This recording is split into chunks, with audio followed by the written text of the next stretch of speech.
So moving on to inspiration then, who or what are your sources of inspiration? I think probably growing up, I loved reading, and my kind of like inspirational sort of literary heroines were people like Tess of the D'Urbervilles or maybe Jane Eyre or Little Women. And again, I think it's probably because they faced trauma, they faced tragedy, they were all on these kind of like epic journeys and managed to pick their way through. And I've probably got a real affinity with them, maybe more so now, with hindsight looking back. But at the time, I used to love, women writers as well, women poets.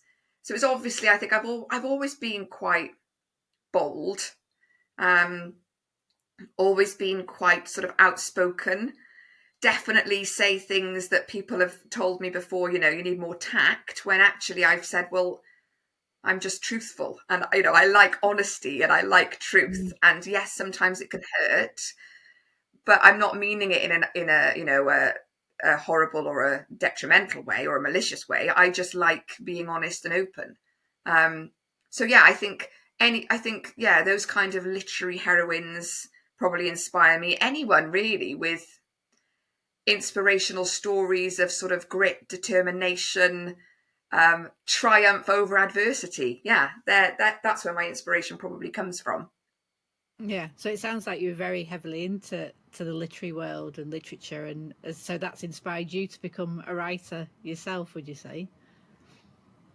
Yeah, absolutely. I think secretly I've always wanted to be a writer.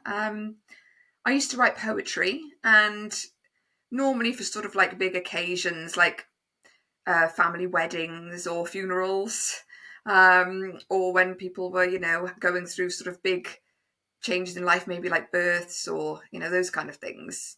I would write them a poem as their sort of gift. Um, and yeah, always loved poetry, studied English literature as well. So yeah, always wanted to, I think, always had writing in me, just maybe didn't know in what way that writing would come through. Hmm. Would you ever go out and perform your poems? Because there's quite a big spoken word circuit now where people perform poetry. Would you fancy doing that yourself? Oh, wow. Not thought about that. A lot of my poems, I would suggest, are very deep and quite sort of like heart wrenching. And I'm quite good at writing poetry in sorrow, a bit like Adele with her music, I suppose. She has all these major albums over like heartbreak, doesn't she? And Yeah. again, I think a lot of my poems are probably quite good about, loss or love or heartbreak or those kind of. But then I have had some celebratory poetry too around, new things coming into life, new opportunities, or friends, weddings, etc. Um, but whether or not I'd want to, I might publish them maybe one day. I Mm. think, get a, Yeah. a little book of poems out into the world. But whether or not people would want to listen to them, I think they might end. They wouldn't be leaving a comedy club laughing. They might be ending up Well, yeah, I crying. mean, there's comedy one, but there are ones that are, they're not all comedy, that they are just spoken word of all varieties. So might Mm. be something that, yeah, you could do. But yeah, publishing them would be great. I'm a big fan of Donna Ashworth, Oh and all yes, her poems. Yeah, so you yes, could have something absolutely. I've similar seen on a those lot of lines. those Yeah, on grief and love, and they're really heart rending. Those ones, yeah, really love them. yeah, great. So I think we've already touched on this really, but it sounds like you'd really love your story and journey to be an inspiration to others. Yeah, yeah, absolutely. I think sometimes you need an example of what things can look like, don't you, as a sort of reference point. And you might have that in literature or novels or, films, but seeing someone's real life and like the reality of, you know, big changes, big decisions, um, big challenging circumstances, the big emotions of life being put into a book that you can then reference or read or learn from, I'm hoping will be inspiring in itself, and will be able to help people through some of really dark times, because there have been times in my journey where I've really been lonely, really depressed, and thought there was no sort of future or way out. Um, and I want to inspire people to know that there always is. It's just that things might look different now to how you expected them to look. And that doesn't mean that that's not okay. Yeah, I think that's a really important point, that we have sometimes such a clear idea of where we think we're headed, or as you said before, what life should look like, that when we're presented with something that's completely different, that's what really sort of sets you into the despair, isn't it? Because all you're thinking of, you're just yearning for that life that you think you should have.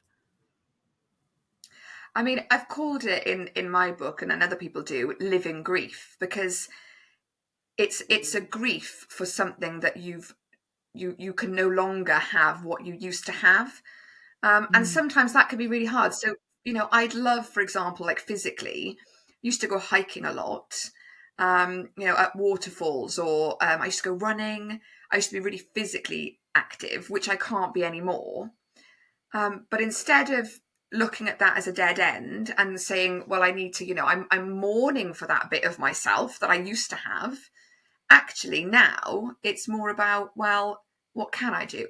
So, Mm. what can I take control of? Where do I have agency?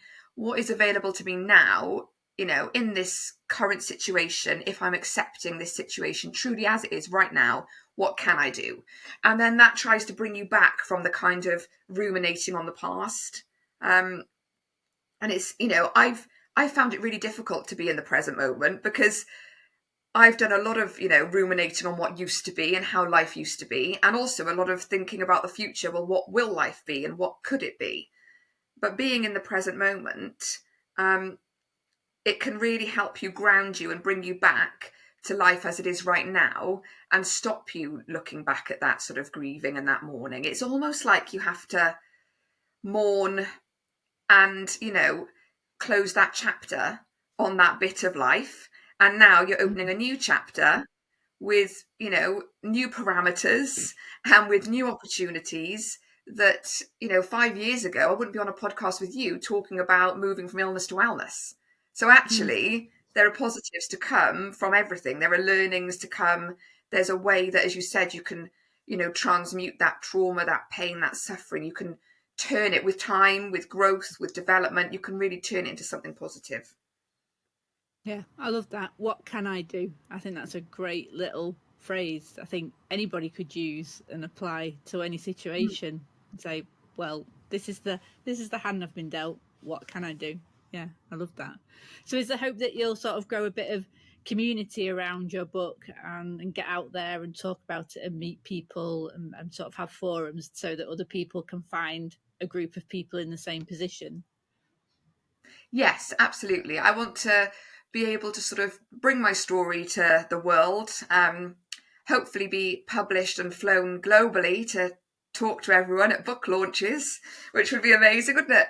Um, Yeah, great. and yeah, and really sort of like share that living reality with the possibility of, um, if you can really find your sort of authentic self, I think, take off all those layers, strip everything back, regardless of whether you're going through illness, even if it's just a big life transition or a life change. If you truly look at your core and the essence, your sort of like authentic self, right? Like, what do you need? What do you want? Um, what's going to light you up? What's going to bring you joy? Then you can move forward in a sort of a much more fulfilled and content way, because you're accepting things as they are now, but you're also moving forward knowing that you're not alone in this process. And that's, I think being able to share my story, uh, share with women on different, stages. Next year, I'm actually running a workshop at Womanifest, so the Self All Development and right. Yeah. Empowerment Festival. I'm running a workshop on grow through what you go through, because it's all about, well, what tools and tips can I give to other women to grow through what they go through, because I've been through quite a lot of you know sort of experiences myself. And yeah, that's absolutely what I want to do with the book, is to help other people find their way. Okay. Well, I'm Building Bliss is actually sponsoring the wellness tent at Womanifest, so I'm going to get you to come and do my comedy workshop and get you to write 2 minutes of comedy so your kids can stop saying that you're not funny. You can write a funny poem. That can be your mission. Fabulous.